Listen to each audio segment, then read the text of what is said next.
In the quiet corridors of our minds, where the battles are most fierce, we stand not as victims of fate, but as architects of our own resilience. This is the essence of Stoicism, a philosophy not just of thought, but of action.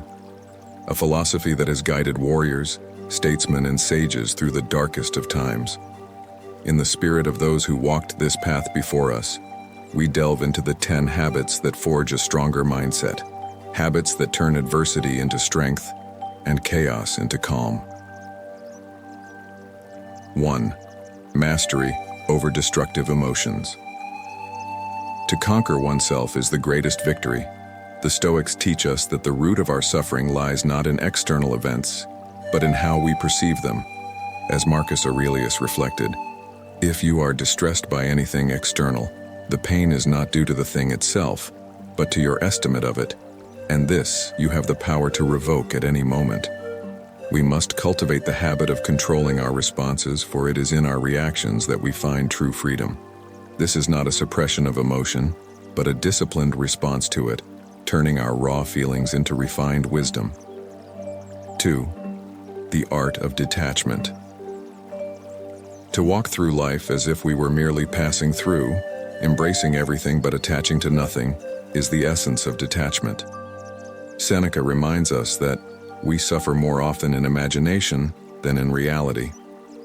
We must develop the habit of observing our thoughts and possessions with a certain distance. This does not mean indifference, but understanding the transient nature of all things. What we hold dear today may be lost tomorrow, but our inner peace should remain unshaken. 3. Embrace of adversity. Adversity is the fire that tempers the steel of the soul. Epictetus, born into slavery, knew that true freedom comes not from the absence of hardship, but from how we rise above it. Difficulties strengthen the mind, as labor does the body, he taught. We should welcome challenges as opportunities to prove our resilience to ourselves and to the world. In adversity, we find the chance to test the mettle of our character, and in overcoming it, we forge a stronger self. 4.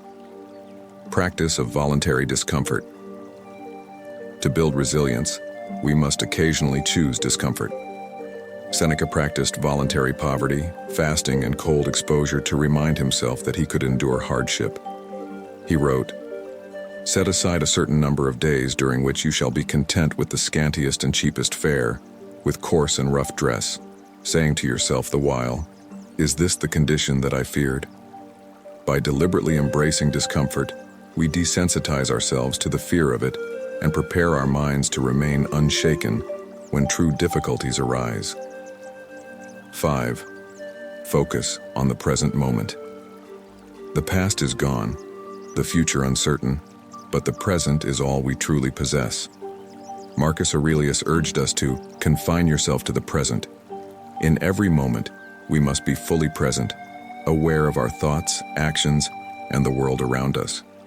This habit of mindfulness strengthens our ability to respond calmly and wisely, no matter the situation. It is the anchor that holds us steady in the storm of life. 6. Reflection and journaling. A Stoic life is a reflective life. Each evening we should take time to review our day, our actions, and our thoughts.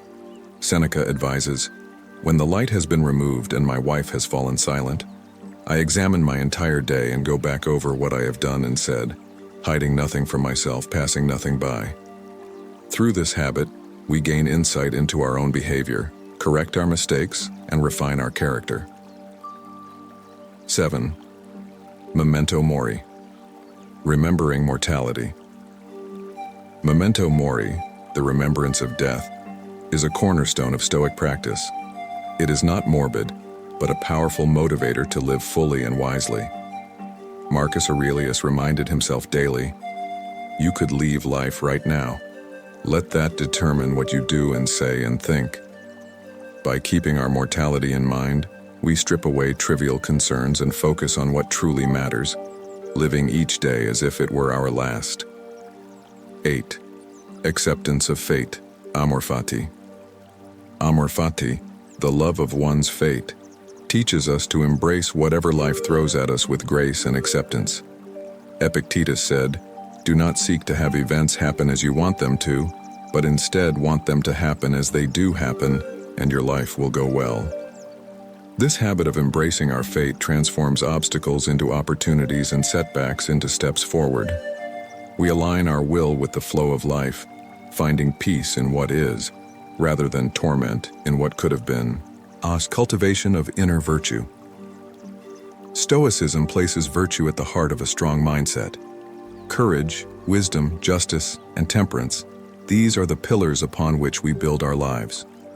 As Marcus Aurelius wrote, "Waste no more time arguing about what a good man should be one." We must cultivate these virtues daily, for they are the foundation of our character and the source of our strength. They guide our actions and decisions, ensuring that we live not just for ourselves, but for the greater good. 10. Service to others. Finally, a Stoic mindset is not self-centered, but outward-looking. We are part of a larger community, and our actions should reflect that. Seneca wrote, "No man is an island, entire of itself. Every man is a piece of the continent, a part of the main." We must develop the habit of serving others, of contributing to the common good. In doing so, we find meaning, purpose, and a sense of connection that strengthens us in ways that solitary pursuits never can. In these habits, we find the tools to forge a mindset as unyielding as the Stoic masters who have come before us. They remind us that the battle for a stronger mind is fought within in the choices we make, the thoughts we cultivate, and the actions we take. By adopting these habits, we not only overcome the destructive emotions that threaten to undo us, but we also build a life of purpose, resilience, and unshakable inner strength. Let us walk this path together, knowing that in our shared pursuit of Stoic virtues, we are not alone, but part of a timeless tradition that has the power to transform not just ourselves, but the world around us.